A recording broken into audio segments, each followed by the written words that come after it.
Selamat pagi, siang, atau sore bagi Ibu Marta selaku dosen penguji serta teman-teman sekalian yang saya banggakan yang sedang menonton video ini. Perkenalkan, nama saya Naila Aulia dengan nomor induk mahasiswa 210401251301008. Saya adalah mahasiswa dari program studi S1 Perencanaan Wilayah dan Kota Fakultas Teknik Universitas Diponegoro. Hari ini, saya akan mengangkat sebuah topik yang sangat relevan dengan realitas sosial media kita saat ini, yaitu fenomena slang Big Mo dan dinamika bahasa generasi Z. Kita hidup di era di mana media sosial, khususnya platform seperti TikTok, telah mempercepat penyebaran informasi dan komunikasi antar individu secara luar biasa. Munculnya bahasa gaul dan berbagai istilah baru dalam komunikasi digital seringkali dipandang sebagai bentuk kreativitas dan inovasi dalam keberagaman bahasa kita. Namun, di balik itu semua, terdapat sebuah fenomena yang dipicu oleh sosok Muhammad Zana atau yang lebih dikenal sebagai Big Mo. Melalui konten live streamingnya yang sarkastik dan ceplas-ceplos, ia telah menciptakan apa yang oleh warganet disebut sebagai kamus bahasa Big Mo atau bunyi-bunyian Big Mo. Pertanyaannya, bagi kita semua sebagai akademisi, apakah tren ini merupakan kekayaan ekspresi atau justru sebuah tantangan bagi eksistensi bahasa Indonesia yang baik dan benar? Mari kita telah lebih dalam.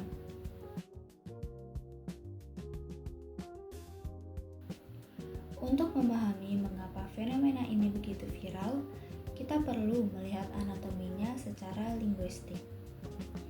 Berdasarkan analisis Aisyah Nur Amelia, kosakata Big Mo menjadi viral karena cara penggunaannya yang unik, fleksibel, dan sangat mudah ditiru.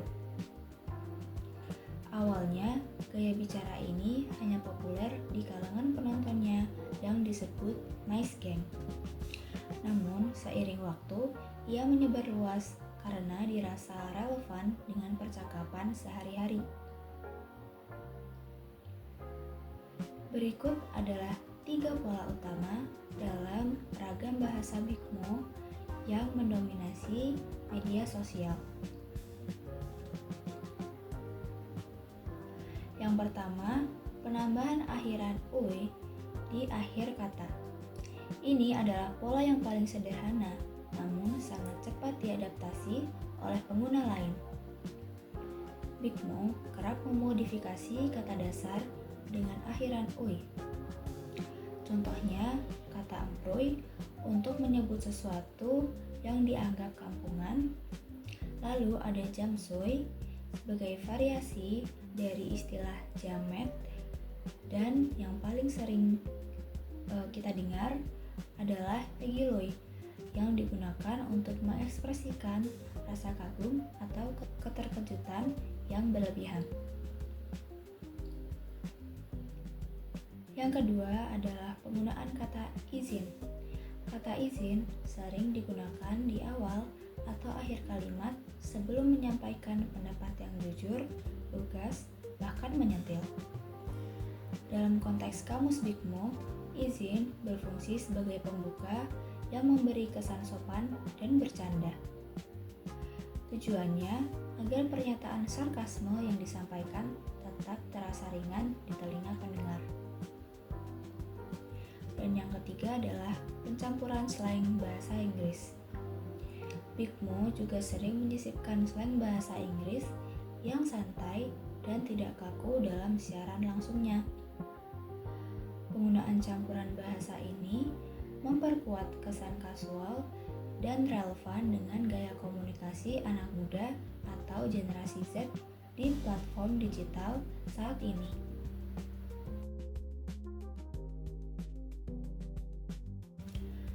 Seperti kebanyakan tren bahasa lainnya, fenomena Big Mo tentu memicu pro dan kontra di tengah publik. Mari kita bedah satu persatu permasalahan yang muncul. Yang pertama, ancaman terhadap eksistensi bahasa formal. Ada kekhawatiran besar bahwa jika bahasa gaul lebih sering digunakan daripada bahasa formal, eksistensi bahasa Indonesia akan semakin terpinggirkan. Hal ini ditakutkan dapat mengurangi kemampuan generasi muda kita dalam menggunakan bahasa formal yang baik dan benar dalam situasi resmi.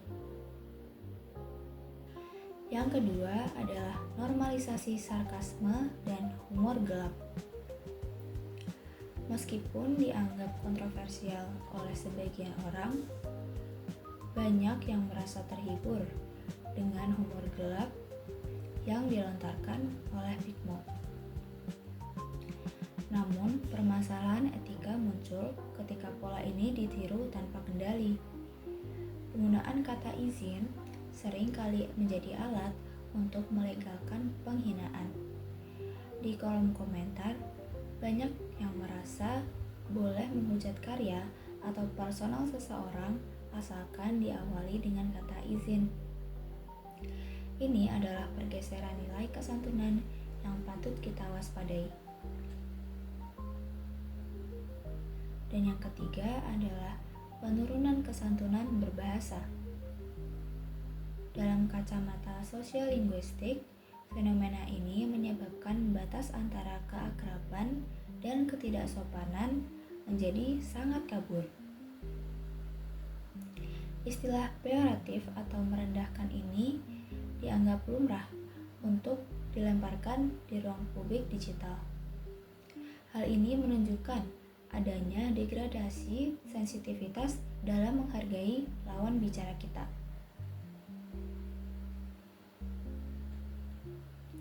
Namun, di sisi lain, tidak sedikit pula yang memandang fenomena ini sebagai bentuk kreativitas dan dinamika dalam berbahasa.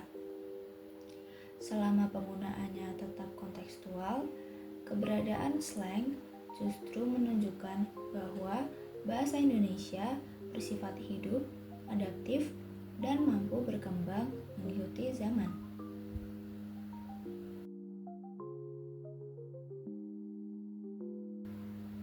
Lalu, bagaimana kita sebagai kaum intelektual harus bersikap?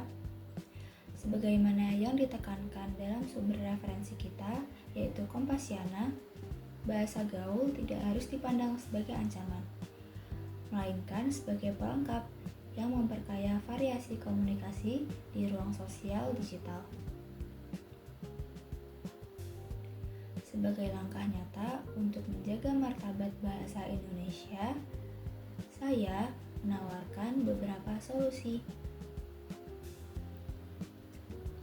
Solusi yang pertama adalah kesadaran kontekstual. Kita harus mampu membedakan ruang. Gunakan slang saat bercanda dengan teman sejawat, namun tetaplah fasih menggunakan bahasa baku dalam diskusi akademis, presentasi, maupun situasi formal lainnya.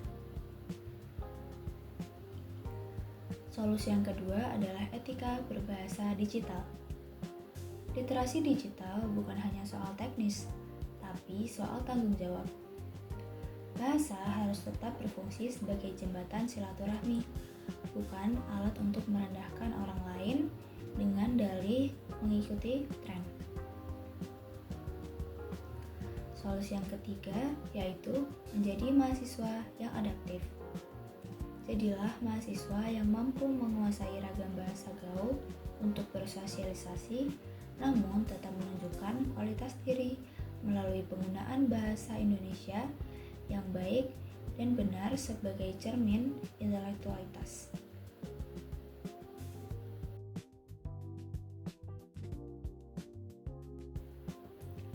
Sebagai penutup, fenomena Big Mo adalah bukti nyata betapa dinamisnya bahasa kita.